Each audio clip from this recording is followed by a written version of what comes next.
ওর মাথাটায় কে জানি কামই করতেছে না। মাথাটা কোনো কামই করে না। এরপরে এই 2 দিন ধরে এক্সের আবেগ, এক্সের আবেগ, এক্সের আবেগ, এক্সের আবেগ, এত আবেগ কেন? এত আবেগ ওদিকে ঠেললে ঠেললে ওর এক্সের আবেগ, ওরে আবেগ। আমি আবেগের তলায় তো টিকতেই পারতেছি না।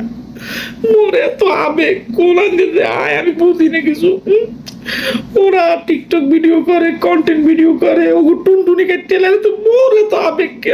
মোরে ওর মাথায় কাম করে না। এই এর মধ্যে খালি এক্সের আবেগ আর আবেগ। এবেগ না বাইক না তুই কই? বাইক নিয়েটা এই বিপদের সময় মরে থুইয়ে চলে গেছে। আমি ভিডিও করবো না মোর টুনটুনি ঠিক রাখবো? হ্যাঁ, ভিডিও ভিডিও করিয়া একটু পাবলিকের বিনোদন দিব, নিজের একটু আনন্দ টানন্দ লমু। হ্যাঁ, কোনো লাইন গেটা আছে